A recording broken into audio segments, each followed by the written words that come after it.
Ah, ok. Pronto. Em nome do Pai, do Filho e do Espírito Santo. Amém. Rei Celeste Consolador, Espírito da Verdade, presente em toda parte, ocupando todo lugar, tesouro dos bens e dispensador da vida, vinde e habitai em nós. Purificai-nos de toda mancha e salvai nossas almas, vós que sois bom. Glória a Deus nas alturas, paz na terra e benevolência aos homens. Senhor, abri os meus lábios e minha boca publicará vossos louvores. Em nome do Pai, do Filho e do Espírito Santo. Amém. Muito bem, então hoje a tia Vanessa ela vai continuar a explicação do livro 7º das Confissões do nosso querido, amado e saudoso Santo Agostinho de Hipona.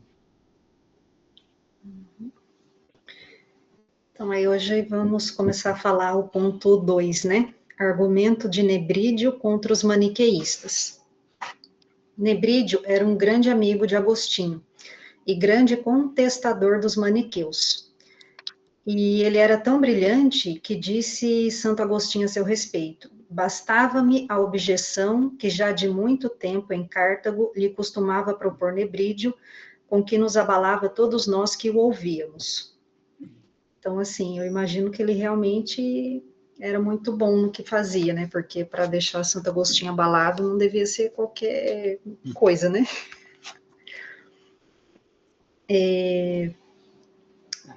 E aqui Santo Agostinho começa a falar também que ele vai dando a entender que ele começa a perceber o erro do que era o maniqueísmo. Né? Aí ele fala assim: ora, esse rebento de vós mesmo era nossa alma, que o vosso verbo livre deveria, com sua ajuda, arrancar do cativeiro, que o vosso verbo imaculado deveria remir da corrupção. Nesse caso, o verbo seria corruptível, pois era formado de uma só e mesma substância que a alma. Ora, se eles afirmam que tudo que sois, isto é, a substância de que sois, de que vos formais é incorruptível, segue-se que todas aquelas suposições são falsas e abomináveis. Se dizem, pelo contrário, que o verbo é corruptível, tal afirmação é por si mesma falsa, e logo a primeira palavra digna de abominação. Então, a ideia de que a nossa alma é um pedaço de Deus e não algo separado dele é algo abominável. Para os maniqueístas, é como se a alma fosse um pedaço de Deus preso na matéria, que é, na concepção deles, né, é má em si mesma. Quer falar alguma coisa? Exatamente, eu queria falar sobre esse ponto. Que os maniqueístas, eles tinham essa visão de que, os gnósticos, no geral, eles têm essa visão de que a nossa alma é uma centelha da divindade presa na matéria. E isso, essa ideia, ela existe até hoje, né? Principalmente nesses grupos New Age, né? Essa coisinha de nova era, né? Nós somos pontinhos de luz, a gente morre e vira estrelinha e tal. E a origem disso é discutível, é objeto de bastante discussão, principalmente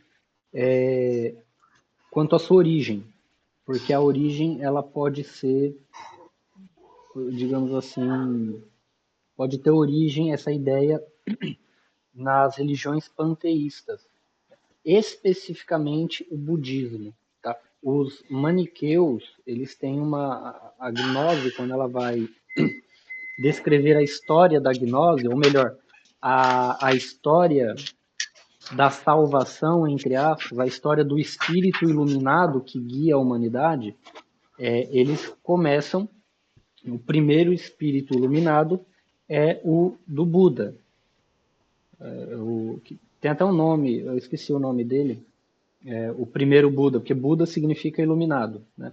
O primeiro Buda, ele tinha um nome civil, por assim dizer, era Yashna, Yavishna, alguma coisa assim, era um indiano. E depois do primeiro iluminado, veio o segundo iluminado, que era Zoroastro, ou Zaratustra, que é da Pérsia. Depois vem Jesus Cristo. Depois vem Mani. E no final vem o profeta Muhammad. Tá? Então, existe gnose também no islamismo, tá? E eles enxergam que isso é uma, não uma forma, mas assim, enxergam que essa é a descrição do status quo, do espírito iluminado que guia a humanidade, certo? E eles imaginam que a alma humana é uma centelha de divindade presa na matéria. Esse discurso ele vai ser incorporado pelos gnósticos da Idade Média.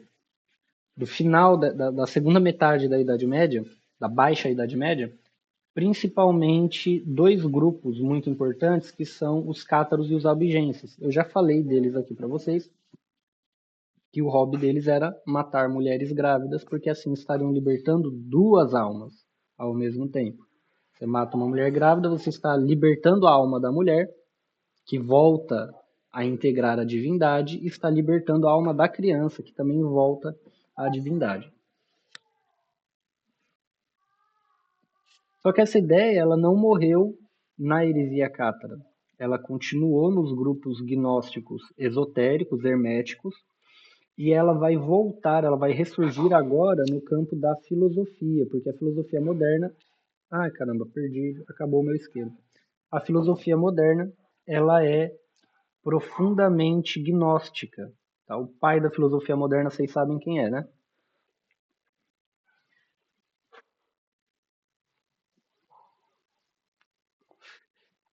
Exatamente, o René Descartes. O Descartes, ele era um filósofo francês, estudou numa escola jesuíta e tudo mais, só que ele era da macumba, né? Macumba de branco, macumba de rico, ele era Rosa Cruz. E ele traz algumas questões da gnose aí para sua filosofia, obviamente não com esse nome. E o Descartes, ele, quando funda a filosofia moderna, ele acaba com a filosofia, por assim dizer, o que ele começa a fazer já não é mais filosofia.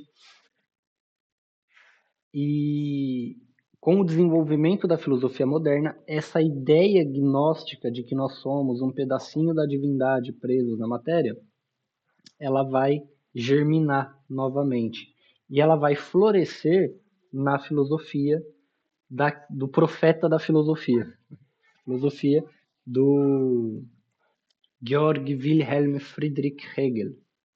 O Hegel, ele é o profeta, ele é como se fosse um São João Batista, porque ele anuncia aquele que salva. E quem salva na filosofia moderna?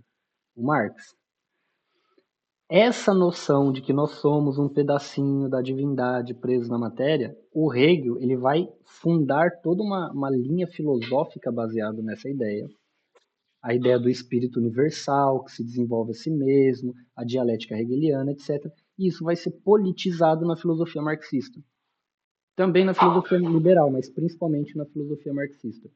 Então, essa ideia nós estamos permeados nela. Nós estamos embebidos nessa ideia de que somos centelhas divinas presas num pedaço de matéria. E que a centelha divina é boa e a matéria é má. Um exemplo que nós temos hoje, muito fácil de ser visto, é o exemplo da ideologia de gênero. O que é bom? O espírito. É como eu me sinto que é bom. A matéria da qual sou constituído, o meu corpo não sou eu, tá? Essa ideia feminista, meu corpo, minhas regras, né? Então eu trato o corpo como algo separado de mim, o corpo é mau, a matéria é má. Então eu posso negar aquela forma que o meu corpo é constituído. Tá? Então isso é um exemplo dessa visão maniqueísta das coisas, principalmente da alma humana. Pode prosseguir.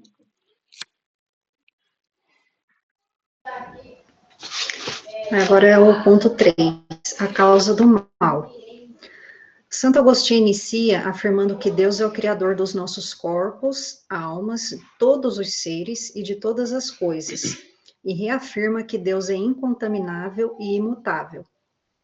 Afirma que não sabia claramente a causa do mal, mas que procuraria descobrir de tal forma que não perdesse a certeza de que Deus é imutável. Já tinha absoluta certeza de que o maniqueísmo era um engodo. Percebera que suas respostas eram cheias de malícia. Levavam a crer que o mal existia enquanto ser, assim como Deus, o que logicamente é um imenso absurdo. Por isso, quando queria, agora é uma citação dele, por isso, quando queria ou não queria alguma coisa, tinha a certeza absoluta de que não era outro senão eu quem queria ou não queria, experimentando cada vez mais que aí estava a causa do meu pecado. Quanto ao que fazia contra a vontade, notava que isso antes era padecer o mal do que praticá-lo. Considerava isso não como uma falta, mas como uma punição, em que, reconhecendo a vossa justiça, era logo forçado a confessar que justamente recebia o castigo. Vou Então, pausar aí. esse Pode. bug na minha mente. Reflita sobre o bug na mente, que eu vou falar sobre isso, porque tem relação com as aulas de segunda-feira. Uhum. Então, se eu falar abobrinha, você corrige, tá, Igor? Assim, nós sempre desejamos o bem, mas devido ao pecado original, a nossa hierarquia ficou bagunçada. Então, a gente muitas vezes deseja o bem que é menos bom, em detrimento do que realmente seria o bem verdadeiro. Meio que a gente perdeu o senso de proporção, vamos dizer assim, né? Por exemplo, comer chocolate é muito bom, certo? Uma delícia. E não é errado. Comer legumes faz muito bem à saúde. Ambos apresentam um bem, né? Vamos dizer assim. Mas normalmente a nossa tendência é o quê? Comer aquilo que é gostoso ao paladar, um quentinho no coração, vamos dizer assim, ou optar por aquilo que realmente vai fazer bem para a saúde. Então, normalmente a nossa tendência é pender para esse bem que vai nos causar algum prazer imediato, né? Vamos dizer assim. E essa tendência nossa a querer sempre esse bem, que na verdade não é tão bom assim, isso por si só já é um castigo. Porque é aquela coisa, eu queria não querer, mas eu quero. Então, essa coisa que a gente não tem meio que controle, vamos dizer assim, isso por si só já é um castigo aí que veio a reboque junto com o pecado original. Eu vou, para completar isso daí, vocês sabem que o nome do cara que inventou o Chaves, o apelido dele era Chespirito. E ele se inspirava bastante em filosofia para fazer seus personagens, né? O Chaves ele mora no barril e não é à toa. É baseado no filósofo grego, como que era o nome dele? Era Diógenes, o cínico, que também morava num barril. Ele mostrava para as pessoas que elas não eram aquilo que elas achavam que eram, né? E a gente poderia até dizer que o X-Espírito ele era meio agostiniano, quando ele cria aquela frase do Chaves, foi sem querer, querendo. Porque que quando a gente faz cagada, a gente fala foi sem querer, mas querendo. Santo Agostinho ele se depara com o fato aqui de que a gente quer fazer o mal, mesmo quando a gente não quer. O exemplo do chocolate é um exemplo muito bom, é um exemplo simples que serve para que nós compreendamos, mas tem exemplos muito piores. Então, assim, pensem num homicida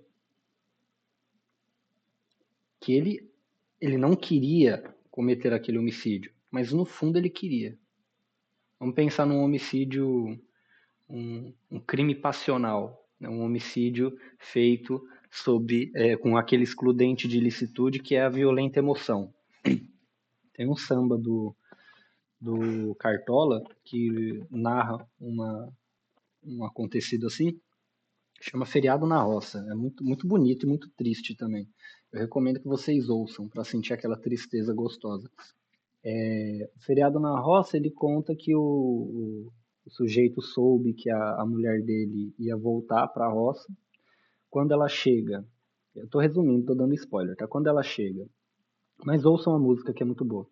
Ela chega e aí ela começa a arrumar as coisas dela, ela chega com um cara de uns 30 anos, arrumando as coisas dela, dizendo que vai voltar para a cidade. E aí ele fala: naquela hora minha vista ficou escura, minha mão foi à cintura e 2 tiros disparei. Me encontraram com uma arma fumegando, seu doutor, rindo e chorando. Se morreram os 2, não sei. Então é um crime cometido sob violenta emoção, o cara ele perde os sentidos, comete o crime sem saber, sem entender direito o que está acontecendo, e depois ele recobra a consciência. Existem várias músicas no Brasil. No Brasil a gente gosta de um crime passional. O bom crime passional ele produz cultura aqui no Brasil, né? Tem aquela lá do Daniel, aqueles olhos verdes me trouxeram pra cá. É maravilhosa essa música também. Música de Assino com X também é um outro exemplo disso e tal. Ele não queria cometer o crime. A gente pode ver nesses exemplos que é um sujeito que, em situações normais, ele não cometeria o crime, mas ele foi dominado por uma violenta emoção e aí ele acaba cometendo o crime.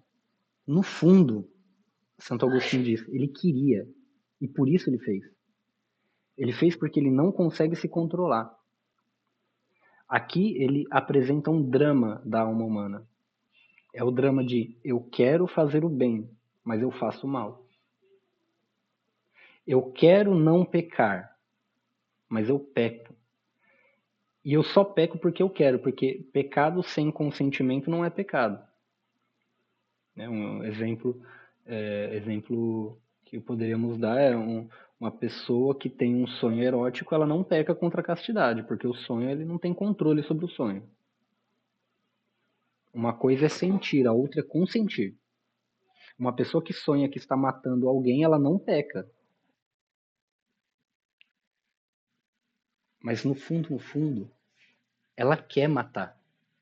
No fundo, ela quer pecar contra a castidade. Não faço eu, pois, o bem que quero, mas o mal que não quero. Pede bênção pro pai. Deus abençoe. Dá tchau pro pessoal ali, ó, o pessoal ali. Ó. Dá tchau pro pessoal. Fala tchau, pessoal. Olha, meu pai tá comendo mexerica. Vai pra lá. Boa noite. Então, eu não quero fazer o mal de maneira aparente, porque no fundo, eu quero fazer aquele mal. E o nome do livro é Confissões. Ter essa consciência é fundamental para se fazer uma boa confissão. Fundamental. É conditio sine qua non. É uma condição necessária. Quem não tem essa consciência faz confissões horríveis. Faz aquele tipo de confissão que o padre ele tem vontade de não te atender, sabe? Sabe a confissão do adolescente chato, puritano? Ai, padre, eu pequei contra a castidade. Tá, meu filho, o que você está fazendo para lutar contra isso? Ah, padre, eu rezo, né? Não, pô, não é só isso. Você precisa fazer mais coisas. Você não faz porque você não quer. Ah, padre, eu briguei com a minha mãe, né? Eu briguei com meu pai. Tá, o que você está fazendo para controlar essa raiva? Ah, tal, não fala, né? Por que não fala? Porque não faz. E por que não faz? Porque não quer. Santo Agostinho aqui ele vai começar a mostrar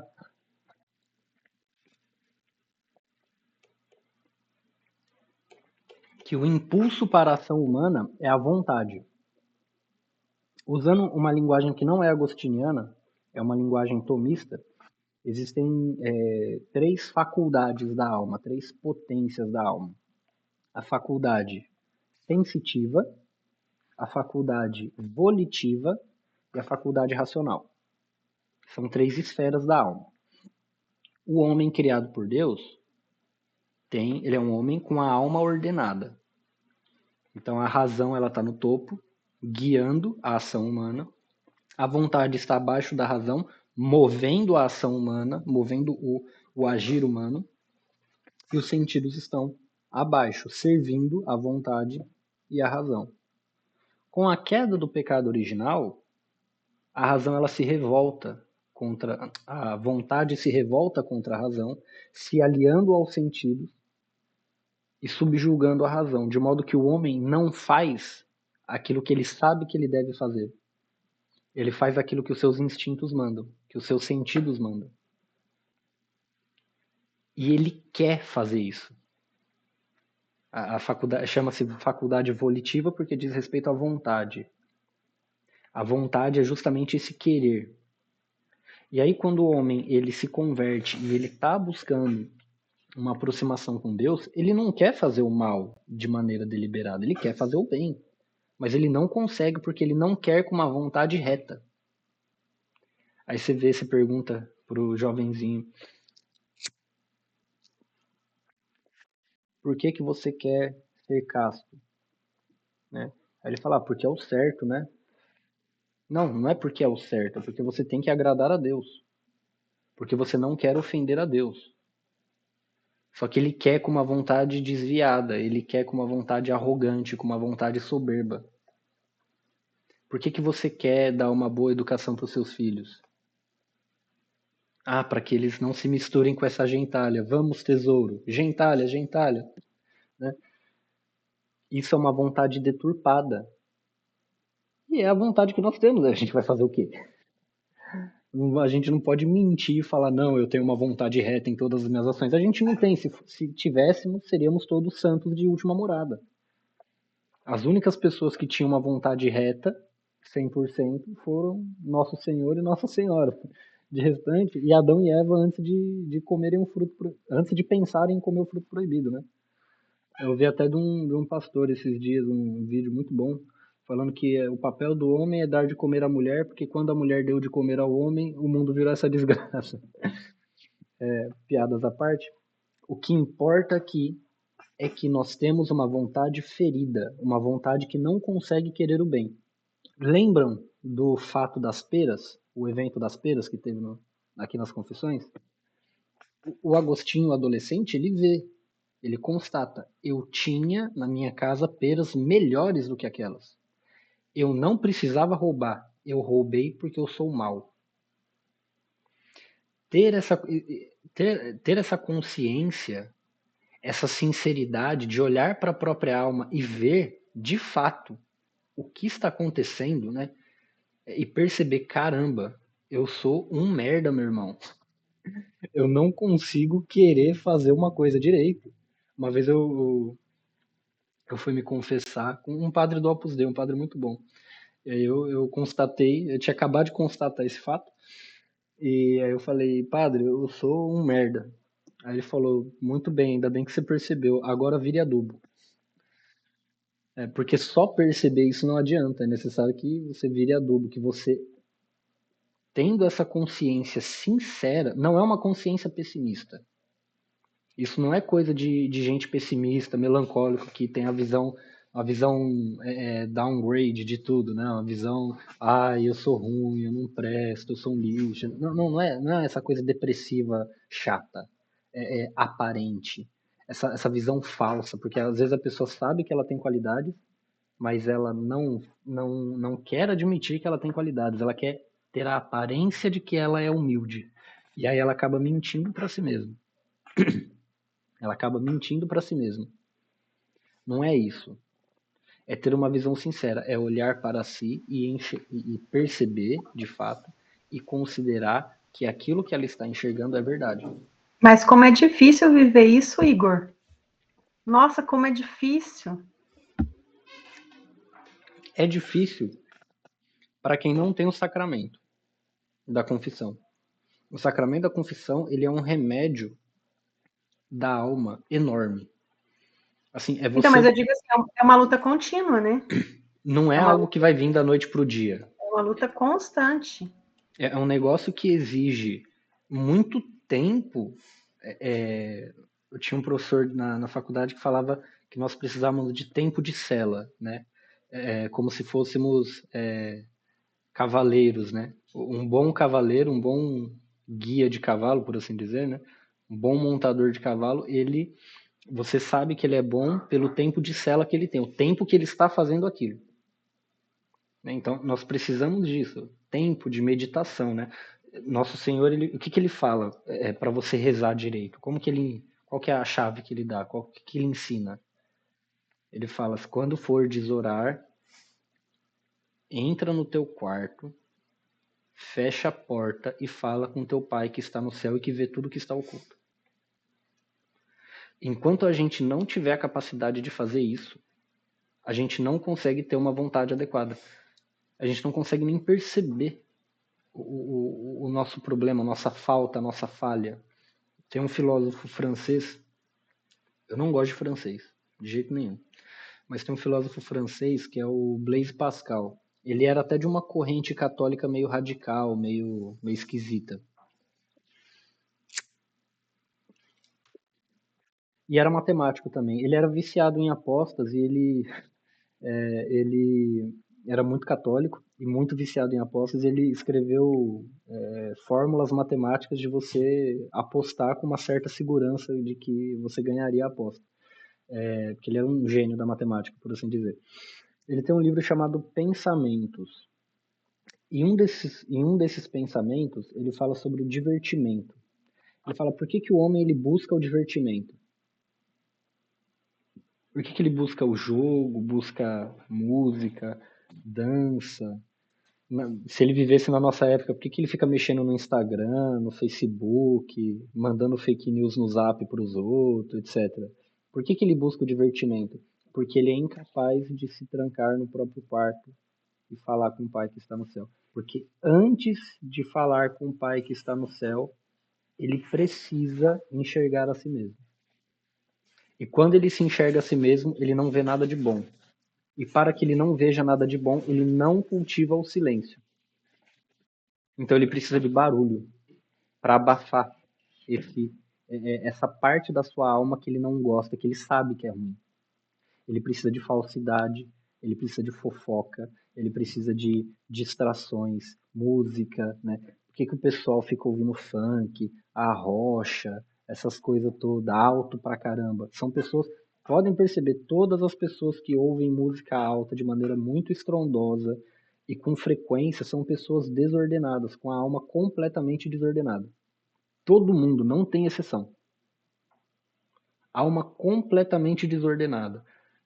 Vai ficar vendo filme, vai ficar ouvindo música, vai ficar zapeando na rede social, etc. Por quê? Porque é incapaz de olhar para si mesmo e conseguir lidar com aquilo que está vendo. É difícil? É difícil. Qual que é a chave? Como que a gente começa? Com silêncio. E não é um silêncio aparente, né? Não, porque eu não ouço a Rocha e a Arrastapé. Eu só ouço Mozart, Bach e Vivaldi. Grande porcaria, você ainda está usando música para se distrair de si mesmo. Não, tem que ser no silêncio de verdade.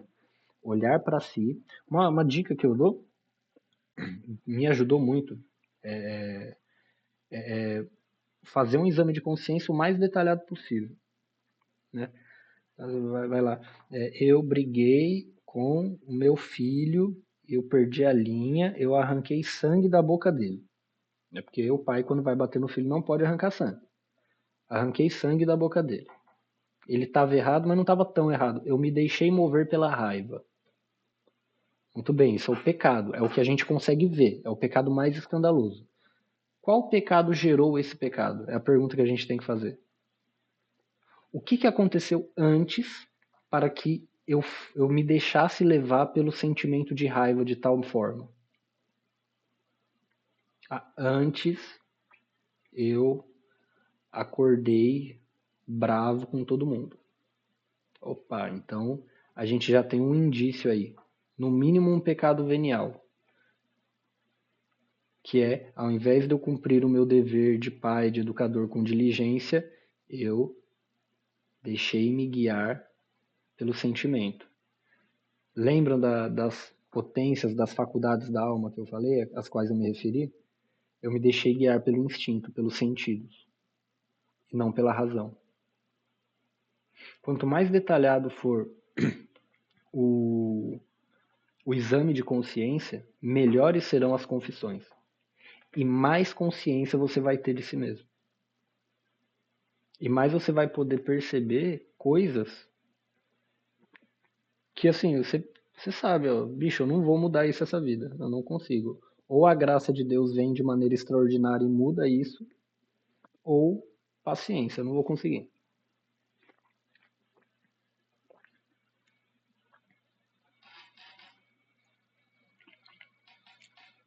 Santo Agostinho ele percebe isso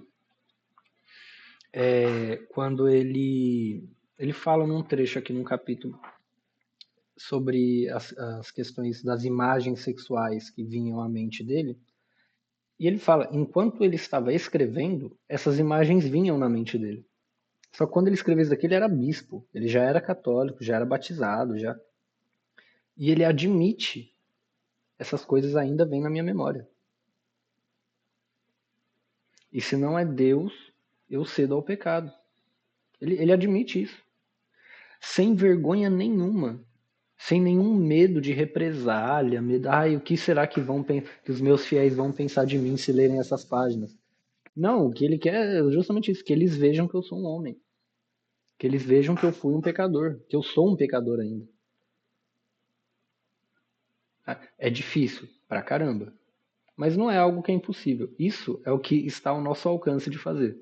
O restante, segura na mão de Deus e vai. Deixa nas mãos dele. Porque a gente tem a fé de que ele não quer que ninguém se perca, mas que todos se salvem e cheguem ao conhecimento da verdade. O que nós podemos fazer é buscar ter essa consciência sincera de quem nós somos. O Olavo de Carvalho ele tem um vídeo que ele fala, ele comenta sobre as confissões. Ele fala, você só vai conseguir desenvolver uma personalidade madura quando você for capaz de se confessar como Agostinho fez. E isso exige tempo. Tempo de cela. Isso exige tempo de se fechar no quarto e pensar, né? E meditar. E olhar para a própria falha, para a própria deficiência e falar, caramba, eu sou isso. Muito bem. Agora, Senhor, eu sou um merda. Fazei-me esterco, fazei-me adubo para os outros. Pode continuar. Se alguém tiver mais alguma coisa para falar, fica à vontade.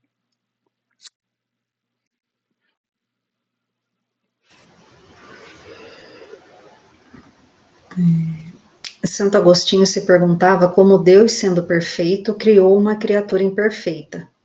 Como o demônio, tendo sido criado por Deus, pôde se revoltar. Esses pensamentos o oprimiam e sufocavam, mas ele já via que o maniqueísmo era o inferno do erro, e permanecer nesse erro era como morrer.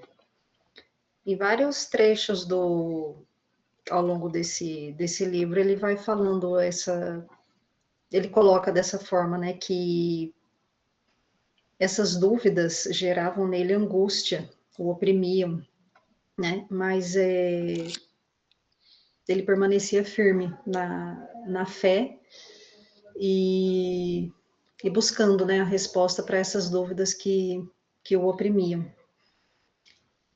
Aí agora é o ponto 4. Deus é incorruptível. Santo Agostinho continua a se esforçar para encontrar outras verdades, da mesma forma que já tinha descoberto que o incorruptível é melhor que o corruptível. Ele afirma que ninguém conseguiu ou conseguirá conceber algo melhor que Deus, que é o sumo bem. Sendo assim, não há acontecimento, vontade ou necessidade que possa alterá-lo. E outra coisa que ele deixa bem claro também, né? Que Deus é imutável, é incorruptível e que não há nada que possa alterá-lo, que ele é o sumo bem, né? É perfeito. Aí o ponto 5. Tem uma pergunta, né? Deus é o autor do mal? Que é outra coisa que também ao longo do livro 7, ele sempre vai comentar essa questão Ele tinha muito essa dúvida, realmente, de onde vem o mal, qual é a origem do mal, se Deus é bom, será aquele que criou o mal? Ao longo do livro ele vai falando muito a respeito disso. Nesse ponto 7, Santo Agostinho inicia afirmando que buscava a origem do mal de forma errada. Ele buscava ver as criaturas, mesmo as não corpóreas, como os anjos e todos os espíritos celestes. Não as conseguia imaginar com sua própria grandeza, mas as supunha como o agradava.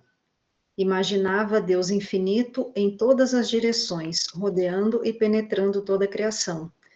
No ponto 1 que a gente falou terça-feira passada, ele fala, né, dessa necessidade que ele tinha da questão do material, né, de conseguir ver, perceber e imaginar, né, as coisas.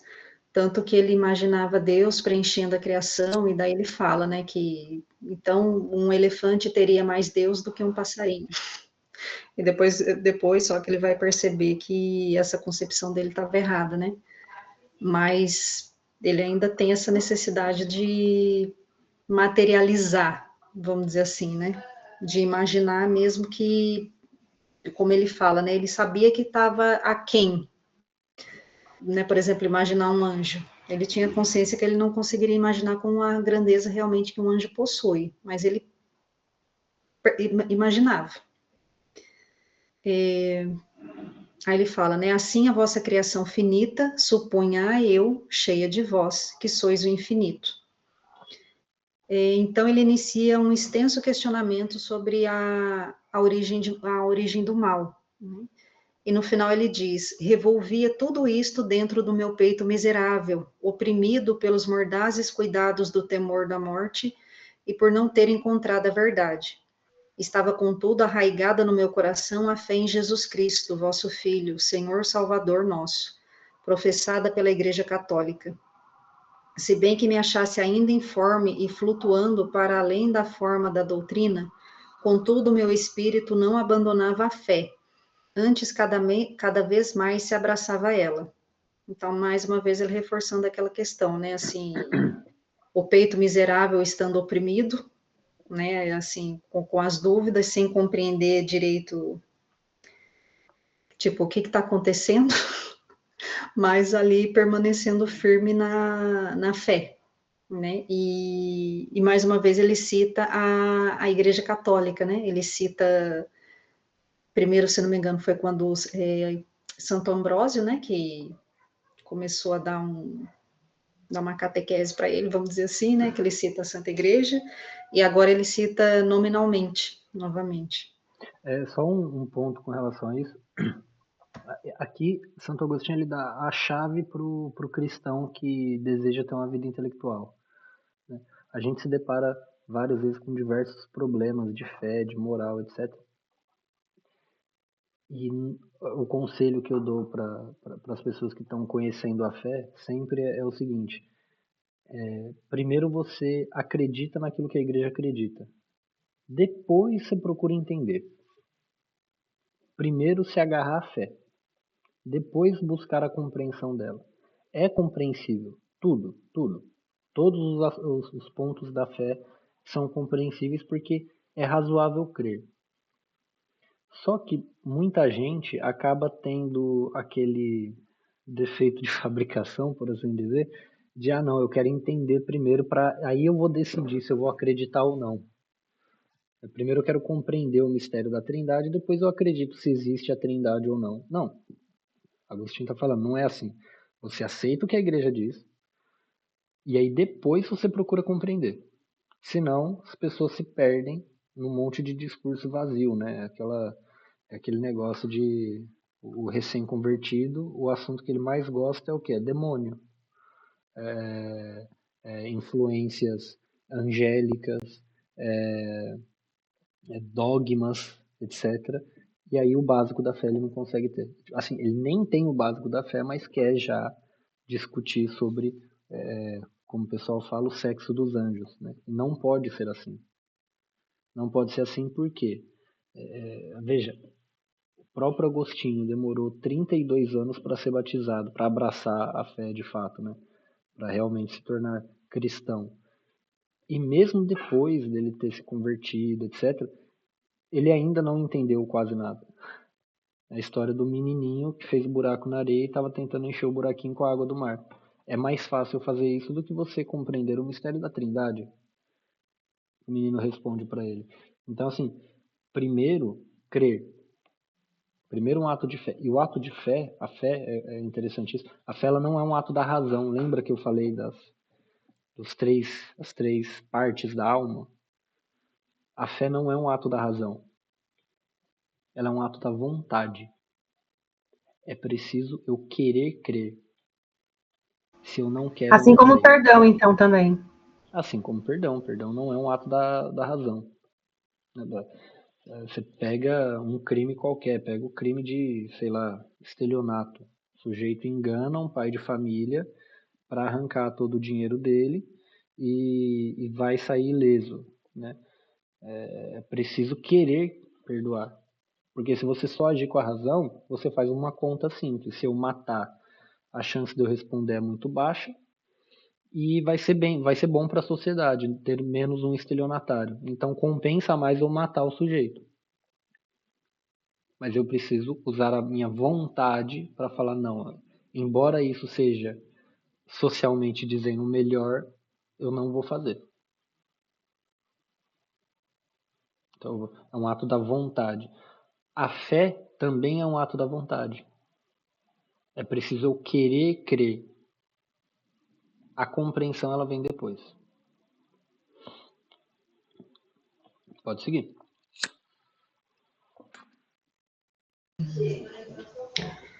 Agora é o ponto 6, os vaticínios dos astrólogos. Santo Agostinho afirma que já havia rejeitado as previsões dos astrólogos, e afirma também que o fez devido às misericórdias divinas que nos afastam da morte, de todo o erro e que ilumina as inteligências indigentes. Então, Santo Agostinho começa a perceber que Deus dava umas livradas nele, né? Impediu certos erros. Vindiciano, né, que era um velho arguto, e Nebrídio, que era aquele amigo que eu já tinha citado, sempre diziam a Santo Agostinho que não havia nenhuma arte para prever o futuro, né, que as conjecturas se davam ao acaso. E daí Santo Agostinho ele conta que ele tinha um outro amigo, o Firmino, que acreditava nos astrólogos, e ele chegou a perguntar a Santo Agostinho qual era o seu vaticínio sobre alguns negócios dele lá. Santo Agostinho até deu um prognóstico, porém ele deixou claro que, devido à influência de Nebrídio, ele estava quase convencido de que tudo isso não passava de bobagem. Então, assim, tipo, ó, vou até te falar do meu vaticínio aí, mas nem eu tô acreditando muito nisso. Mais ou menos assim. Aí o Firmino, ele conta a Santo Agostinho, que essa parte eu achei sensacional. Ele conta para Santo Agostinho que o pai dele tinha um amigo, tá? E o pai do Firmino e esse amigo dele acreditavam nos astrólogos, né? Assim, a ponto de anotar o horário, a posição das estrelas, todo esse tipo de coisa. E o pai do Nebrídio, né? A esposa estava grávida, inclusive era grávida do Nebrídio, e esse amigo dele tinha uma escrava que também estava grávida. E, por coincidência ou não, as duas entraram em trabalho de parto meio que ao mesmo tempo, né? E aí eles seguiram todo esse trâmite de anotar a posição das estrelas, o horário que aconteceu isso, o horário que aconteceu aquilo, né? E elas deram à luz ao mesmo tempo. Tá? Então, assim, o filho da escrava e o filho do nobre, que era o Firmino, eles tinham a mesma constelação, certo? Tipo, o sol estava no mesmo lugar, as estrelas, o horário, tudo igual. Porém, é óbvio que a sorte dos dois era totalmente diversa, totalmente diferente, né?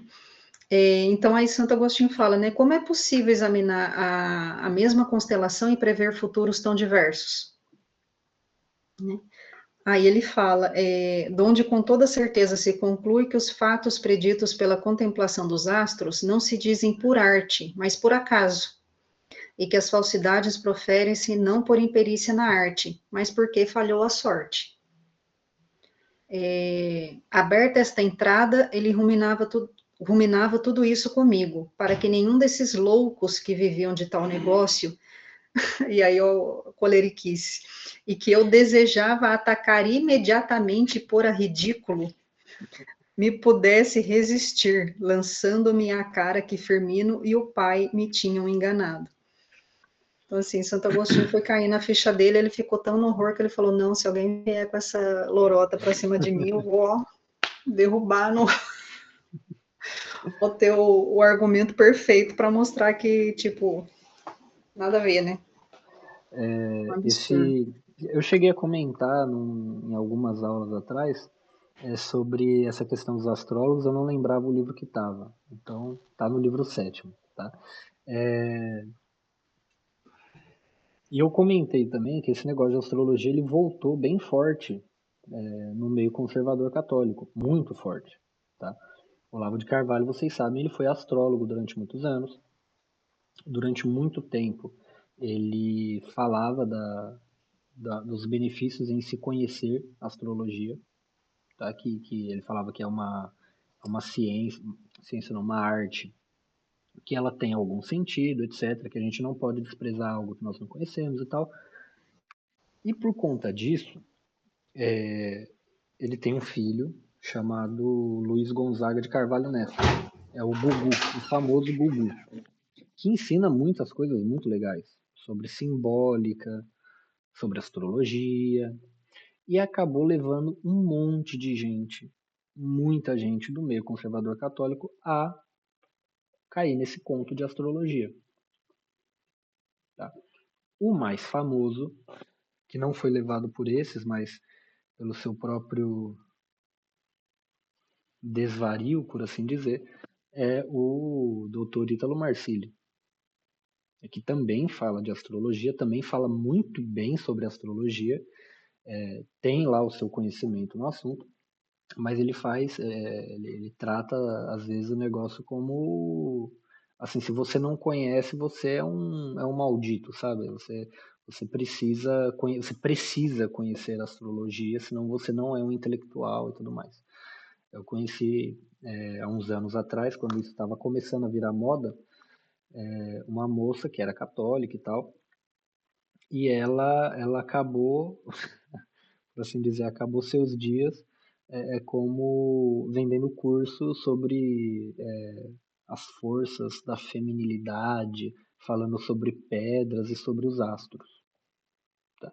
Sim, coisa de revista Capricho. Eu nem sei se existe mais essa revista, mas quando eu era adolescente as menininhas ficavam com esse negócio, né?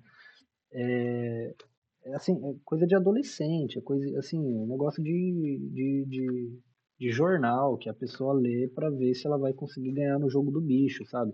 É um negócio que não tem, assim, sendo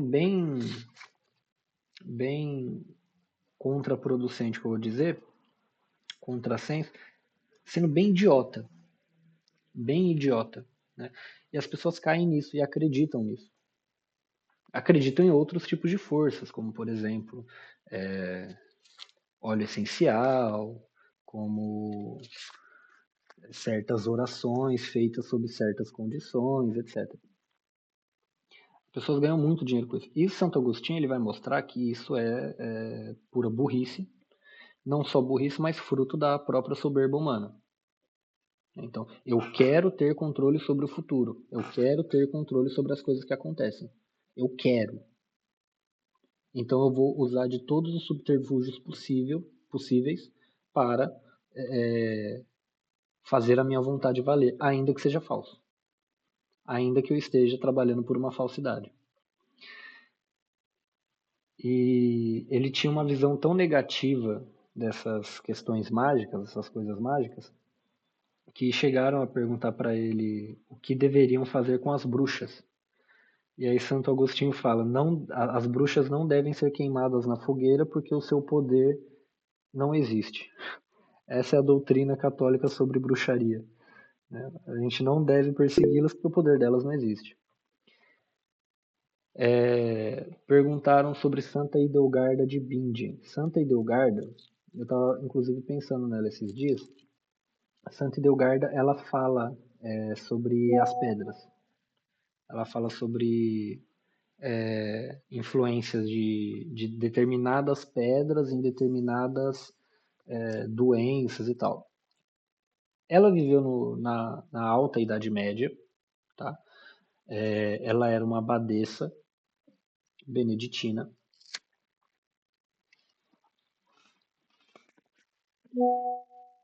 Era uma abadesa beneditina e ela era, assim, uma sumidade intelectual em vários campos: música, medicina, biologia, culinária, tá?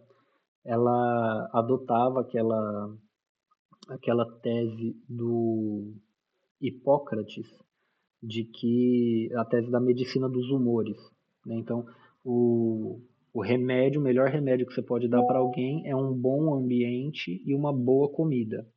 E ela estudava sobre isso, ela estudava sobre a influência que determinados temperos tinham no corpo humano. E ela também era artista. Eu não sei se vocês já sabem como que funcionava. Na Idade Média não existia o pó-xadrez e também não existia tinta guache. Então, para que você pudesse pintar alguma coisa, você precisava criar o pigmento. E o pigmento é feito de pedra. Principalmente, é o pigmento que é mais usado, é o pigmento mineral. E essas pedras que formam os pigmentos, elas são feitas de determinadas substâncias químicas. Na época não se tinha esse conhecimento. Mas eles percebiam que se você moesse certo tipo de pedra, você teria uma determinada reação no seu corpo. Geralmente a reação era câncer, porque as pedras são, né, as pedras que usam esse tipo de coisa são tóxicas. Mas ela não sabia. Então, assim, se determinadas pedras, quando a gente moe para fazer o pigmento, provocam determinadas reações, então a pedra ela tem uma determinada influência sobre o corpo humano. Vocês conseguem ver que isso não é magia. Vocês conseguem perceber isso, né?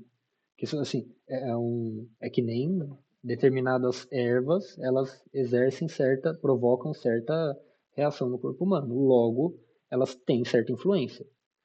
Então, isso é o conhecimento humano sendo construído, tá? A doutrina dela sobre as pedras é o tipo de coisa que eu mais sugiro que nos afastemos do que qualquer outra coisa, porque é onde ela errou. Então não tem por que a gente ficar preso onde a santa errou. Vamos ficar preso onde ela acertou, entende? Hoje nós conseguimos ter esse grau de conhecimento sobre essas coisas, que ela não tinha na época, que era um conhecimento que ela estava construindo. Então, obviamente, ela não pode ser condenada por isso. Foi respondida a pergunta? Só para eu... Bom, se alguém tiver mais alguma coisa a falar, fica à vontade. Se não, pode prosseguir. Oi, Igor, ainda sobre a questão da astrologia, do signo, essas coisas, tem um perfil que eu sigo, uma vez há muito tempo atrás, eles postaram uma igreja, eu até dei um Google aqui, achei que tem uma em Minas Gerais, em Belo Horizonte, que no teto tem o símbolo dos zodíacos. Sim, Eu lembro que na época eu fiquei muito surpresa, falei, nossa, até a gente vê tanto absurdo hoje em dia que eu falei, nossa, será que é católica mesmo? E essa católica falsificada que tem umas aí que se dizem católicas e não são, né? Não, no Mosteiro de São Bento, onde eu estudei, na entrada pro claustro, tem também os 12 signos do zodíaco na parede. Isso é normal, porque eu cheguei a falar isso em outra aula, acho que foi presencial, que o conhecimento astrológico ele serve para muita coisa.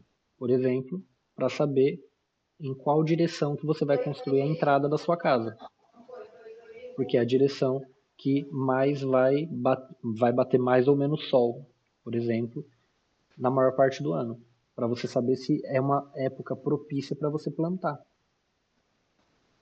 para saber se você vai conseguir ter uma boa colheita ou não. Isso tudo é que hoje nós chamamos de conhecimento astronômico, porém, até a Idade Média, da Antiguidade até a Idade Média, chamava-se simplesmente de astrologia, que é o conhecimento dos astros, e eles davam certos símbolos. A humanidade sempre pensou de maneira simbólica, tá? Então, não é à toa que que aquele signo é o signo do touro.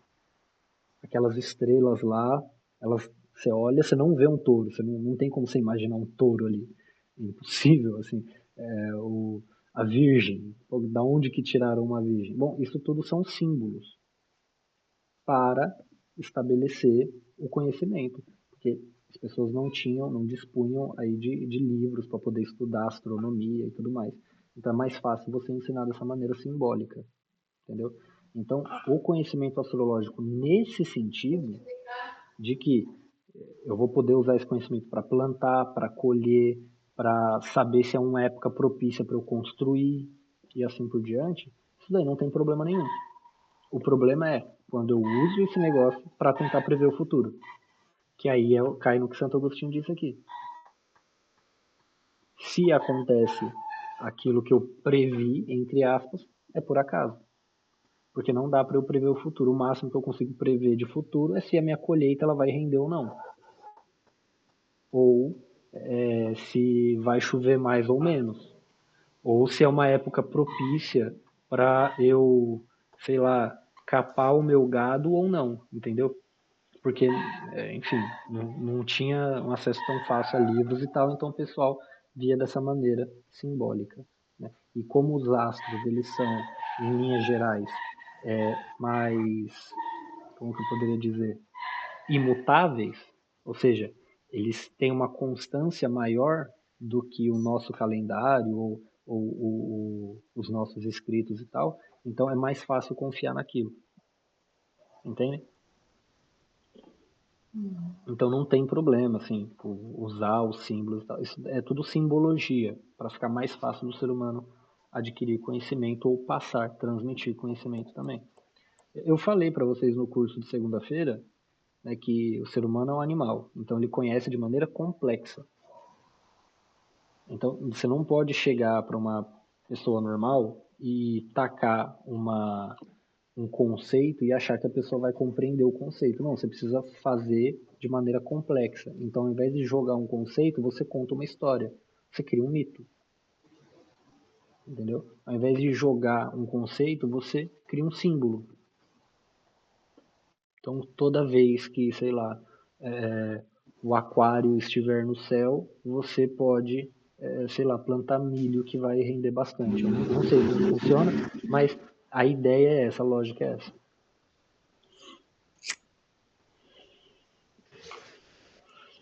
Ou, por Eu estou exemplo, pensando aqui a mudança no significado das palavras, dos termos, porque, assim, para mim, astrologia era só esse lance aí de macumbinha aí, de tentar prever o futuro. Eu não imaginava que antigamente tinha essa questão de melhor época para plantar, melhor lugar para se construir uma casa e tralalá. Sim, vou ensinar vocês a preverem o futuro. Ó, sempre que tiver lua nova, tem chance de ter um eclipse solar. Isso é uma regra astronômica, podem pesquisar. O eclipse ele só acontece durante a época da lua nova. E eu aprendi isso com Santo Agostinho, eu não sabia. Assim fica fácil prever o futuro, pô. Fica muito fácil. Mas você vê que não é uma previsão do futuro do o que eu vou fazer, ou o que a Paty vai fazer. Isso não, se ela vai ficar rica, se ela vai ganhar na loteria ou não. Não dá pra prever um negócio desse. É a mesma coisa que eu sonhar com um camelo, jogar no bicho e ganhei dinheiro. Isso não quer dizer que eu tenho o poder da adivinhação pelos sonhos de José do Egito. É só porque foi um acaso. Aconteceu. Entende? Mas o ser humano ele aprende e transmite conhecimento de maneira simbólica. A gente não pode ignorar isso. É bem importante. A gente tem, inclusive, demonstração disso é que o Cristo ensinava por parábolas. Quantas vezes Jesus apresenta algum conceito? Nenhuma. Quando ele apresenta conceito é um mistério que a gente não consegue compreender. Geralmente ele fala por parábolas. Não tem uma passagem que ele fala assim, que assim, questão de da gente olhar para o tempo e saber quando vai plantar, quando vai colher, não sei o quê. Não tem uma passagem que ele fala assim? Sim, é quando ele fala: não vos preocupeis, nem vos inquieteis com vossa vida, com o que comereis ou o que bebereis. Porque assim como o meu Pai do céu cuida dos lírios do campo e das aves, assim, se ele faz isso com os lírios e com as aves, o que ele não fará com vós, né? Ele fala para não se preocupar com esse tipo de coisa. Só que, obviamente, ele está falando do ponto de vista espiritual. Do ponto de vista da vida natural, da vida humana, a gente tem que se preocupar com essas coisas. Eu acho Mas, que o que a Dani está Dani? falando é da passagem que ele discute com os fariseus lá, quando ele fala assim, quando fala assim, tipo assim, você sabe quando vai chover, sabe quando vai não sei o quê, sabe quando vai não É, sei o quê do tempo, mas não vê o que está na sua frente, tipo assim, que é o isso. próprio Deus. Eles Vocês estavam lembram discutindo. vocês lembram qual passagem é essa? Evangelho de quem? Ou Ai, algum trecho? acho que é Mateus. É,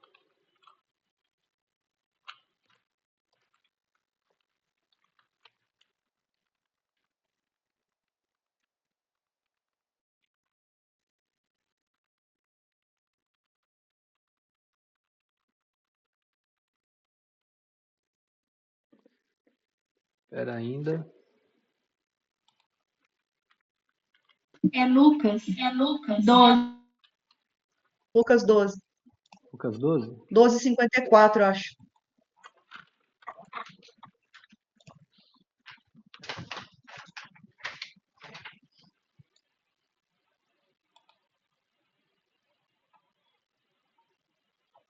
Doze, 54, né?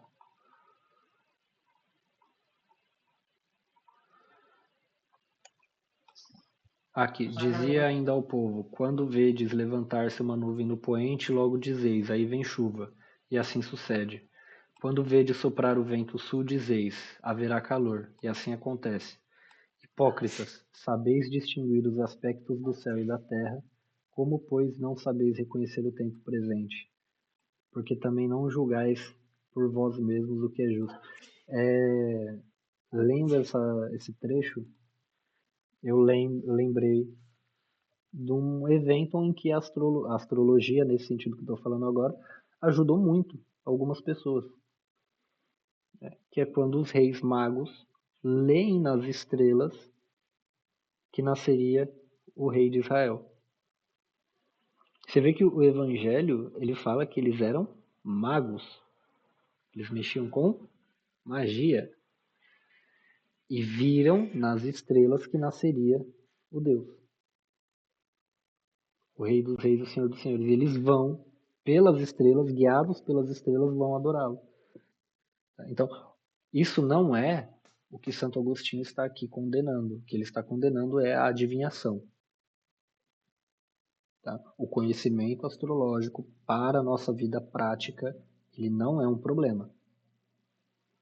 Agora, querer adivinhar o futuro, isso sim é um problema, e é um fruto da nossa deficiência da vontade.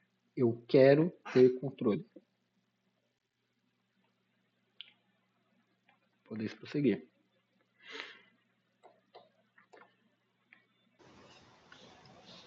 Agora o ponto 7. Ainda o problema do mal. Continua a busca pela origem do mal, porém sem êxito.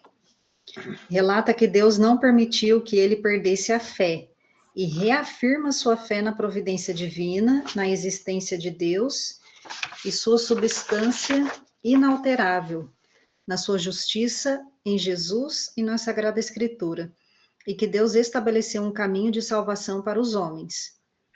Então, assim, continua a angústia, né, a aflição, a dúvida, mas Deus está sustentando ele na fé. Com esses princípios salvos e bem arraigados no coração, continuava angustiosamente a investigação sobre o mal.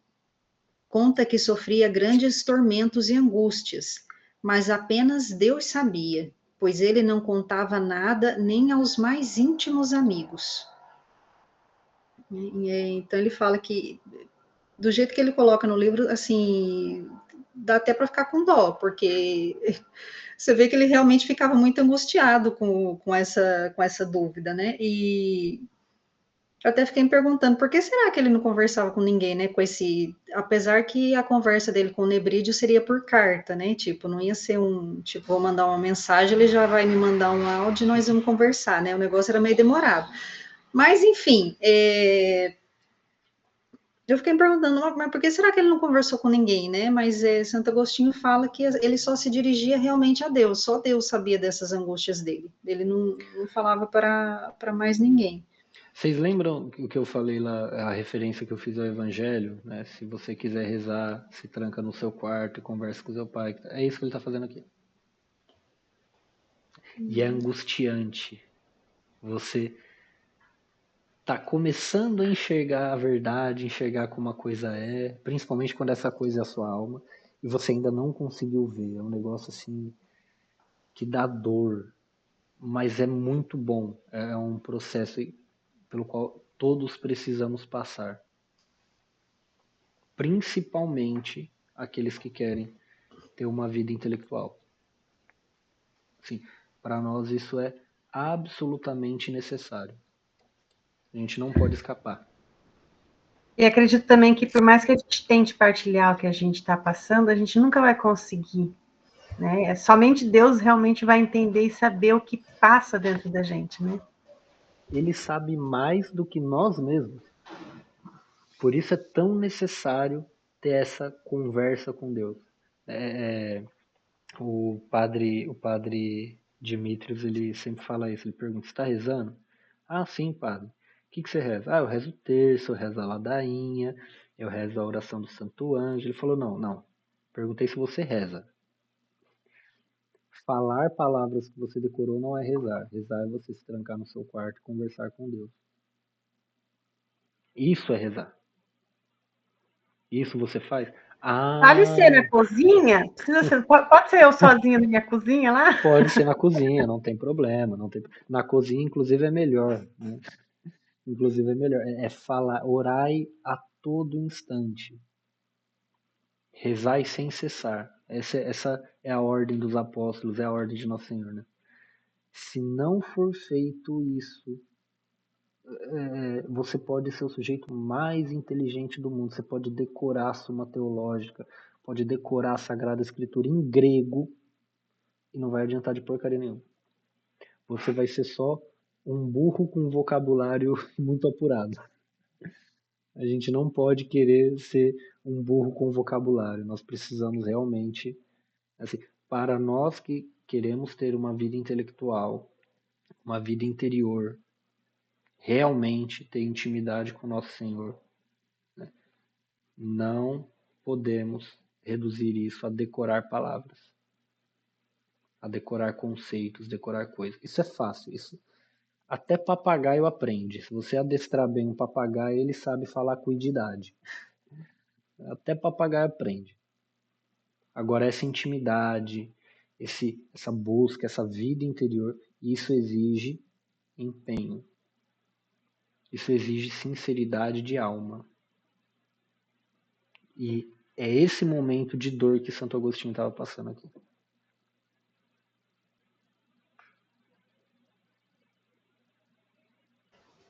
Uma vez eu fui conversar com o padre Dimitrios também, aí ele me contou que ele lembra que quando ele era criança, ele viu a mãe dele, estava olhando acho que para o crucifixo, e tipo, Jesus, tá de brincadeira, né? Não acredito que você está permitindo que isso aconteça. Foi mais ou menos esse o tom, assim, né? E ele comentando, né, que ele escutou assim, ele ficou espantado, né, guardou aquilo com ele, e ele, quando foi confessar, ele comentou com o padre, né, tipo assim, porque para ele a mãe dele estava pecando, né, e ele fala que o padre falou, não, sua mãe tá fazendo certinho, tipo, ela é muito amiga de Jesus a ponto de ser realmente quem ela era diante dele, né, sem máscara e tal. Aí ele também me orientou assim, que a oração é a qualquer momento, lavando a louça, lavando roupa, assim, esse tete a tete mesmo, como um amigo. Com raiva, com alegria, com tristeza. E isso é realmente intimidade. Tem uma lenda aí de Santa Teresa d'Ávila, que ela estava passando por um momento muito difícil, e Jesus teria aparecido para ela e falou: Teresa, fica tranquila, é assim que eu trato os meus amigos. E ela virou para ele e falou: não é à toa que o senhor tem tão poucos. Não é à toa que o senhor... Quem pode falar isso para nosso Senhor? Quem aqui tem intimidade para falar assim com Ele? E as melhores orações, as que mais purificam a alma, são essas orações feitas com esse nível de sinceridade. É falar: Senhor, eu não sou bosta nenhuma, mas eu tô bravo. Sabe a criança quando vai reclamar pro pai e pra mãe: eu tô muito bravo agora, viu? Você me deixou triste. A criança que quer brigar com o pai e com a mãe, você me deixou triste, viu? Mas é melhor que a criança fale. Né? Vinde, deixai vir a mim todas as criancinhas, porque delas é o reino do céu. É delas. O que vale mais? Uma missa assistida com sono, com um sujeito quase capengando assim de sono, mas que tá lá, ou a do sujeito que só vai porque tem que ir, né? O que vale mais? O que vale mais? Uma oração sincera falando: Senhor, com perdão da expressão, está sendo gravado, puta que pariu, eu não queria estar passando por isso. Você tá me fazendo passar por isso, velho. Ou, vamos rezar agora a ladainha em latim. Né? Christe miserere nobis, Dominus vero miserere nobis. O que adianta? Rezar em latim, grego, em hebraico, aramaico, mas não ter essa sinceridade de coração. Quem faz isso são quem? Os fariseus, os hipócritas. O reino dos céus, até onde eu li, até a parte que eu li não é deles. Até onde eu li, o reino dos céus é das prostitutas, dos miseráveis, dos mancos, dos coxos, etc. A gente já falou a respeito desse negócio de amizade e tal, que Santo Agostinho trata aqui. Uma vez eu estava conversando com um camarada meu, e aí falei uma situação que eu estava passando. Ele virou para mim e falou: irmão, eu não te julgo. A gente é do mesmo barro. A gente é do mesmo barro. E o mesmo barro do qual nós somos feitos, o Cristo se fez. Isso é libertador. Isso é muito libertador. A gente conseguir entender que ele se fez do mesmo barro que nós. Que ele passou por tudo que nós passamos, se fez igual a nós em tudo, com exceção do pecado. Isso é libertador. Isso quem tem essa visão de verdade, não é uma coisa que o pessoal desse novo cristianismo cool, né, defende, né? O pessoal da igreja da parede preta, carismático, não sei o quê. Não é isso. Não é essa visão tacanha, essa coisa sentimentalista. Não é sentimentalismo. É realmente perceber isso. Que ele se fez igual a mim. E que ele sabe exatamente a dor que eu estou sentindo. É você conseguir ler o Evangelho de São João quando Jesus está diante de Pilatos, né? e chicoteado. Pilatos leva ele diante do povo. E não. Pilatos, ele, em latim, é bem importante, latim e grego, isso fica muito claro. Pilatos poderia dizer o seguinte: ecce vir. Eis o homem, eis esse varão aqui diante de vocês que vocês estão condenando. Ele não diz isso. Ele diz ecce homo. Eis o ser humano. Né, todo chagado pelo pecado. Né, vejam o homem, o humano que carregou os nossos pecados, carregou as nossas dores, carregou as nossas angústias, que passou fome, que passou frio, que passou sede, que passou por tudo aquilo que nós passamos normalmente, corriqueiramente. Isso é libertador. Isso faz você olhar para a sua vida e falar: porra, eu sou um merda mesmo. Caramba, eu não valho nada. Isso é libertador. É isso que vai tornar possível que nós sejamos, né, que nasça, melhor dizendo, o homem novo. Não é rezar em latim, rezar em grego, rezar em aramaico, hebraico, decorar a suma teológica, entender um monte de conceito. É isso, é essa noção. É por isso que Agostinho estava passando aqui. E por isso que ele fala com tanta propriedade nas Confissões. As Confissões é um livro que você lê e você fala, caramba, parece que é um camarada meu falando do que eu estou passando. E quando você aplica isso, você começa a se configurar ao Cristo, a ser realmente um ser humano. Pode continuar.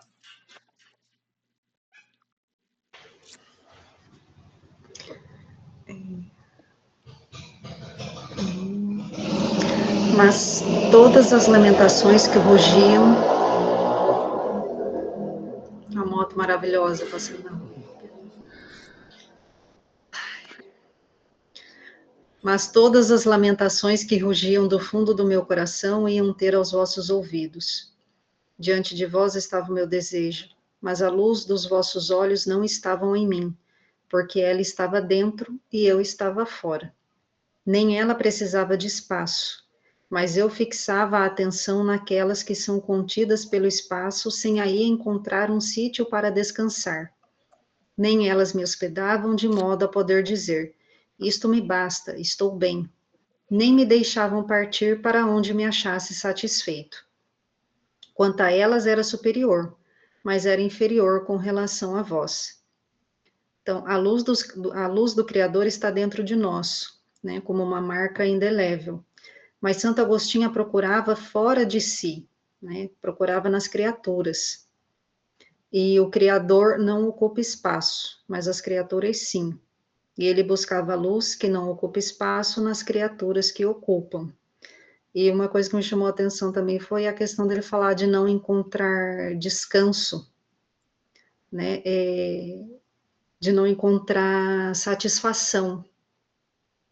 Então, assim, naquela busca, né, de algo que o preenchesse, naquela busca dessa luz, e no entanto, ele estava procurando fora de si, né, meio que aquilo que o Igor falou lá da questão do barulho, né, e ele querendo descanso, né, querendo esse sítio para descansar, e quanto mais ele procurava, assim, a sensação que me dá é que mais cansado ele ficava. Né?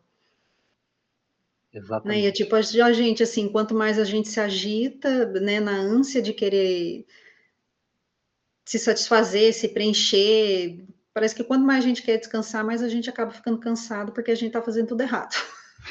Porque a gente busca no lugar errado. Que a gente... Exato. Vejam, o Cristo, quando ele fala, vinde a mim, vós que estáis cansados, isso é muito profundo. Vós que estáis cansados dos vossos pesados fardos, eu vos aliviarei, porque o meu jugo é suave e meu fardo é leve. O que cansa o ser humano? É esse buscar o repouso na criatura, na aparência. Não é só no prazer da comida, da bebida, do sexo, etc. Não, é esse buscar repouso naquilo que não vai ter repouso. Né? É buscar o repouso, às vezes, numa uma determinada postura. Né? Onde que as pessoas, os católicos, mais buscam repouso hoje em dia? Né? Vocês sabem, né? No temperamento, que virou o signo do católico. A astrologia católica é temperamento. Ela busca repouso nisso e ela nunca consegue se repousar. Ela nunca consegue repousar, ela nunca consegue descansar. Porque ela está na aparência. Ela está fora. Outros buscam repouso no trabalho. Outros buscam repouso nos prazeres. Né? Eu não sei se vocês provavelmente já tiveram. Né? Todo mundo aqui já foi adolescente. Viram o jovem de 20 e tantos anos, que é aquele jovem que já tentou de tudo que é jeito, tentou no rock, tentou na droga, tentou na bebida, tentou no prazer sexual, tentou em um monte de lugar encontrar repouso e ele não consegue. Ele chega com 20 e poucos anos, ele fala, eu joguei minha vida fora.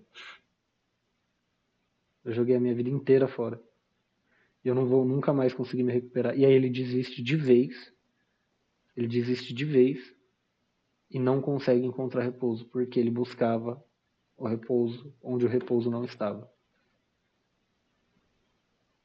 Porque ele buscava, eis que eu, disse Agostinho, buscava fora de mim e dentro de mim vós estáveis. Né? Ou seja, Deus está dentro e a gente busca fora. E quando ele fala buscar fora, é buscar nas aparências, buscar nos sentidos, buscar na distração, etc, etc, etc. E quando a gente para e tenta enxergar alguma coisa boa, a gente só vê os nossos erros. A gente só vê as nossas falhas. E aí tem duas alternativas. Ou eu finjo que elas não estão lá, ou eu tenho que encarar.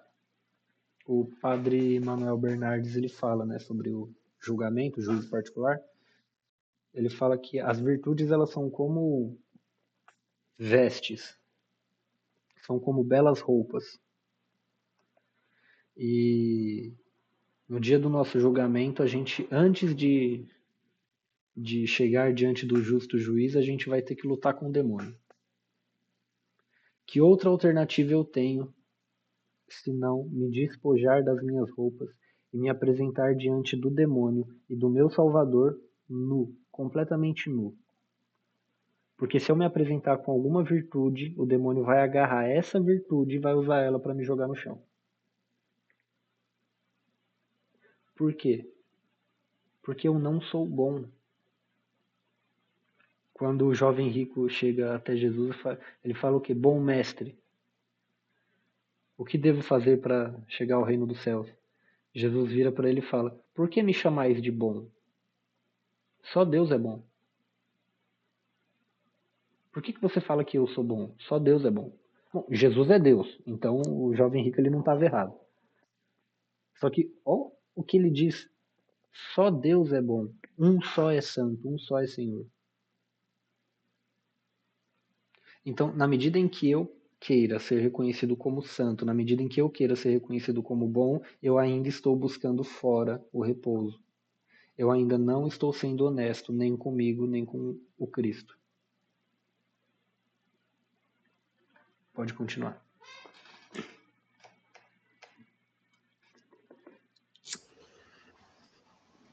Aí Santo Agostinho fala, mas como eu, na minha soberba, me rebelei contra vós e investi o Senhor, confiado no escudo da minha dura cerviz, até mesmo essas ínfimas criaturas se ergueram sobre mim e me oprimiam, sem nunca ter sossego nem alívio. Com a presunção separava-me de vós. Essa parte eu achei interessante. A minha face bastante inchada tapava-me os olhos. Então, assim, aqui ele se reconhece um pocinho de soberba, né? Tipo, a ponto de inchar tanto que ele não conseguia enxergar mais nada. Coitado de nós, né, gente? Socorro, Deus. E essa parte que ele fala, confiado no escudo da minha dura cerviz, né? Aqui, assim, lógico que a gente tem que ter confiar em nós mesmos, né? Porque, né, a gente estudar, rezar e tal, mas ter aquela confiança, né? Aquela certeza de que realmente o pouco de bom que eu faço, na verdade, não sou eu, né? É Deus agindo em mim, né? Que nós não nos fiemos em nós mesmos, né? Aí o ponto 8, o colírio das dores. Aí ele fala, estimuláveis-me com um misterioso aguilhão, para que estivesse impaciente até me certificar da vossa existência por uma intuição interior. O meu tumor decrescia ao contato da mão oculta da vossa medicina. A vista perturbada e entenebrecida da minha inteligência melhorava, de dia para dia, com o colírio das minhas dores salutares. Né? Ele fala, né, que Deus estimulava ele com um misterioso aguilhão, né, como se fosse tipo uma flecha, né? Então eu Vocês sabem o que é um fiquei, aguilhão? Vocês sabem o que é um aguilhão? Ele é um instrumento para você tocar o gado, tocar o boi. Ele é uma espécie de lança e na ponta tem uma ponta de ferro que você fura o boi com aquilo, para o boi não desviar do caminho, né? Essa expressão aguilhão, ela é usada por São Paulo algumas vezes, para se referir justamente a esse cutucão que o Cristo nos dá. E ela é usada também na Divina Liturgia, no hino que nós cantamos na Páscoa. Na Páscoa a gente comemora a vitória do Cristo sobre a morte. E aí a gente diz, né? Ó morte, onde está o vosso aguilhão? Ou seja, não era você que é a boa zona, que ficava cutucando a gente só agia com medo de você? Agora cadê o seu poder? Quem é que manda aqui? Ele. Basicamente essa é a ideia da liturgia, essa vitória sobre a morte, de modo que o cristão ele não teme mais morrer. Ao contrário, a morte ela não vai ser mais um inimigo a ser temido, mas como São Francisco, o cristão ele pode dizer: Olá, amiga morte, tudo bem? Como você tá? Tava te esperando aqui. E por que é possível essa mudança de postura? Porque a confiança do cristão não está mais nele. Porque ele já viu a própria alma. Porque ele já viu que ele sozinho não consegue fazer nada de bom. Ele já viu que todo dom perfeito e toda dádiva excelente provém do alto, do Pai das luzes. E nele está a nossa confiança, como diz a bênção romana, né? A nossa confiança está no nome do Senhor que fez o céu e a terra. Então, vocês conseguem perceber que há uma mudança aqui, inclusive psicológica, do cristão que conhece o Cristo.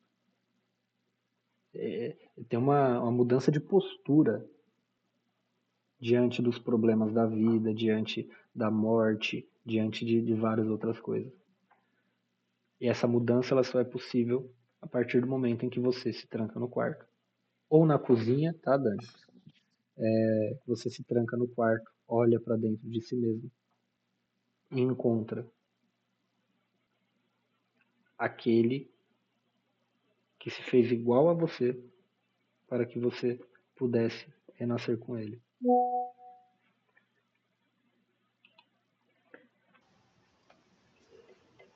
E isso você trancar dentro do quarto, né? Até que nem ele fala aqui, né? Que Deus cutucava ele com aguilhão para que ele estivesse impaciente até me certificar de vossa existência por uma intuição interior. Então, assim, como que a gente vai perceber essa intuição interior se a gente estiver no meio do barulho, assim mesmo, né? Num barulho interior, meio que. Preso em O Igor fala. exterioridades. Isso. Socorro. E ele fala que, né, o meu tumor decrescia ao contato da mão oculta da vossa medicina. Então ele vai percebendo, né, que imagino que assim a soberba, a falta de conhecimento, né, tudo isso ia diminuindo conforme ele ia se deixando tocar mesmo por Deus.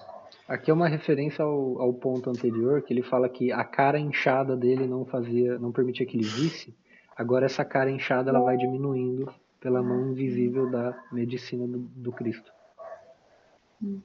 Essa cara inchada ela vai diminuindo, o tumor vai diminuindo e aí ele começa a enxergar. Aí o ponto 9, o neoplatonismo e a fé cristã. Aí essa parte, o Igor, eu pesquisei e fala que eu acho que o cabeça do neoplatonismo foi Plotino. Sim. Isso? Uhum. Né? Não cabeça, assim, um dos mais importantes. Um dos mais importantes. Aí, se eu não pesquisei errado, o que ele falava? Do Uno, que emanava Logos, que criava a alma. Uhum. Uma viagem isso daí, né? Nossa, é difícil você pegar, porque é muito, nossa, muito louco o negócio. O neoplatonismo ele vai inspirar algumas correntes gnósticas. Só que ele também vai servir como ferramenta da filosofia cristã. Tá? Então, o Uno que gera Logos e o Logos cria a alma. No princípio era o verbo. Verbo em grego, logos. Inarche gentologos. No princípio era o verbo. A palavra, para ficar mais claro para nós falantes de língua portuguesa, no princípio era a palavra. No Gênesis, Santo Agostinho ele vai refletir isso nos 3 últimos livros das Confissões, tá? No Gênesis, no princípio Deus criou o céu e a terra era vazia e informe. E Deus disse, faça-se a luz. Então, é através do Logos, que é o princípio, Santo Agostinho vai explicar isso daqui, é através do Logos que Deus cria as coisas. Então, esse uno que gera o Logos pode ser uma maneira de explicar Deus, Pai, que gera o Filho. Mas aqui é teologia de uma... Aqui é a cereja do bolo da teologia. Isso daqui é uma coisa que a gente não resolve em 1 hora ou meia hora conversando, tá? Isso aqui é um negócio finíssimo. É a nata da teologia. Pode continuar. Então, Santo Agostinho fala que Deus mostrou a ele que resiste aos soberbos e dá graça aos humildes. E também que ensinou a humildade por ter se feito carne e habitado entre nós. Através de um homem extremamente orgulhoso, Santo Agostinho deparou-se com alguns livros platônicos traduzidos do grego em latim. Até no livro que eu li, tem uma notinha de rodapé falando que essas traduções que Santo Agostinho leu não chegaram até nós. E a maioria dos autores julga que a maioria desses livros diz respeito a livros de Plotino e Porfírio. Uhum. Esses livros continham partes do Evangelho de São João, mas não todo ele. No decorrer do capítulo, Santo Agostinho cita várias verdades que não encontra nesses livros. Algumas delas. Do mesmo modo, li nesse lugar que o Verbo de Deus não nasceu da carne, nem do sangue, nem da vontade do homem, mas de Deus. Porém, que o Verbo se fez homem e habitou entre nós, isso não o li eu aí. Aí, novamente, Santo Agostinho, ele cita a soberba e a humildade. Ele fala, escondestes, pois, estas coisas aos sábios e as revelastes aos humildes, para que viessem a ele os atribulados e os sobrecarregados, e ele os aliviasse, porque é manso e humilde de coração. Os soberbos não conseguem ouvir Deus dizer, aprendei de mim que sou manso e humilde de coração, e encontrarei descanso para as vossas almas. Santo Agostinho prossegue. Ainda que conheçam a Deus, não o glorificam como Deus, nem lhe dão graças, mas desvanecem-se em seus pensamentos e o seu coração insensato obscurece-se. Dizendo-se sábios, tornam-se estultos. Ou seja, quem se acha muito sabido, na verdade, é um leso, né? Isso sim. E Santo Agostinho cita Esaú, que perdeu a primogenitura, e os judeus que adoraram um bezerro de ouro. Foi da vontade de Deus que Jacó fosse servido por Esaú, e que todos os povos fossem chamados à sua herança. Então, assim, Santo Agostinho deixando claro, que Deus prefere os humildes, em detrimento dos soberbos, e ele cita, Esaú, no caso, era o primogênito, vamos dizer assim, quem detinha mais privilégios, vamos dizer assim como o povo hebreu. É quem detinha o direito Mas de a vontade sucessão. de Deus é a vontade de Deus, Então, assim, Esaú acabou perdendo a primogenitura, por um prato de lentilhas, e o povo hebreu acabou tendo que dividir a salvação aí com os gentios, que somos nós. Exatamente. Então, o Esaú ele tinha o direito de sucessão. Ele tinha o direito de herdar os bens de Jacó. Só o primogênito tinha esse direito. Só que ele foi lá e vendeu por um prato de lentilhas seja, guiado pelo instinto, guiado pela vontade e não pela razão, vendeu seu direito de primogenitura. E por que ele fez isso? Porque era a vontade de Deus, ponto.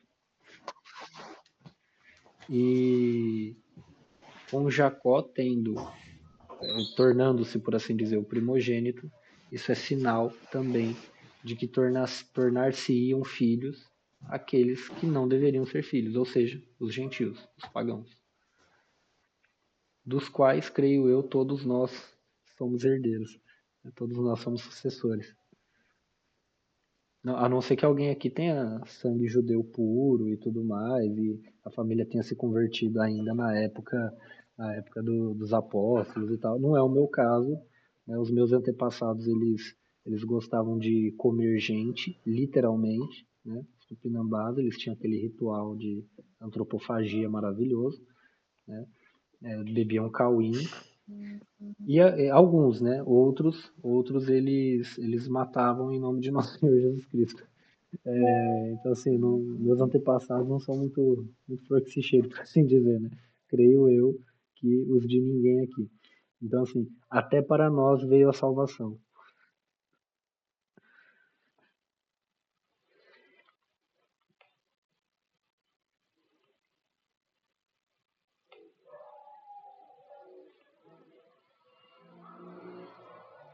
Vanessa, você tá muda e travando.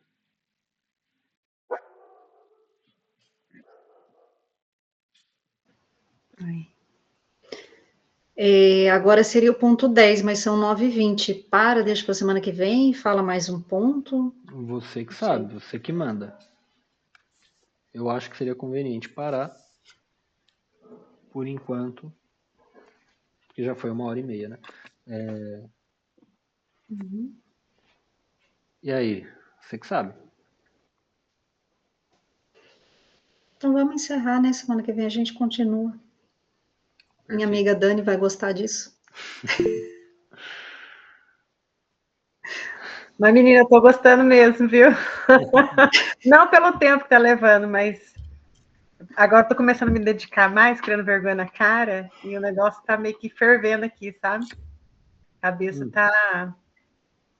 Muitas coisas que você tá falando, tem um pouco também no Sei bem oitavo. como é. Então, assim, vai se encaixando, sabe? Então, podemos Pessoal, rezar? vou só acrescentar algo aqui. É bem simples, é rápido que eu estou meditando, repassando aqui a imitação de Cristo. E está dizendo bastante coisa aqui com relação ao que a gente está vendo aqui hoje. E aqui fala no capítulo 2 do livro 1: todo homem tem desejo natural de saber, mas que aproveitará a ciência sem o temor de Deus? Melhor é, por certo, o humilde camponês que serve a Deus do que o filósofo soberbo que observa o curso dos astros, mas se descuida de si mesmo. Aquele que se conhece bem despreza-se e não se compraz em humanos louvores. Se eu soubesse quanto há no mundo, porém me faltasse a caridade, de que me serviria isso perante Deus, que me há de julgar segundo as minhas obras?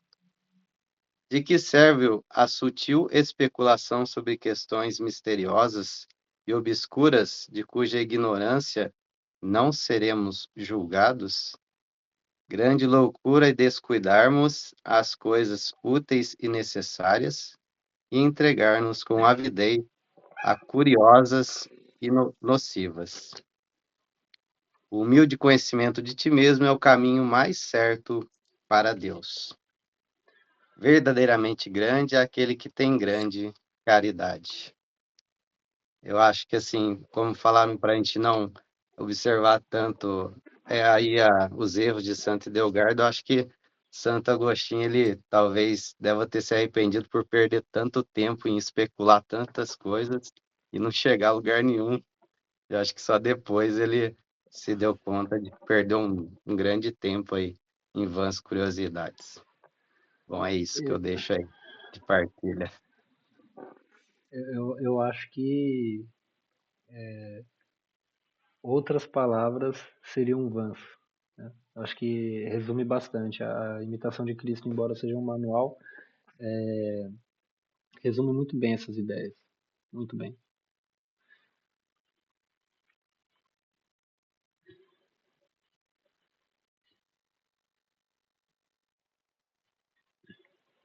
Bom, vamos fazer uma oração, tá? E aí, se alguém tiver mais algo a falar, eu vou só para eu encerrar a gravação aqui, tá bom? Em nome do Pai, do Filho e do Espírito Santo. Amém. Ave Maria, cheia de graças, o Senhor é convosco. Bendita sois vós entre as mulheres, e bendito é o fruto do vosso ventre, Jesus. Santa Maria, Mãe de Deus, rogai por nós, os pecadores, agora e na hora de nossa morte. Amém. Em nome do Pai, do Filho e do Espírito Santo. Amém.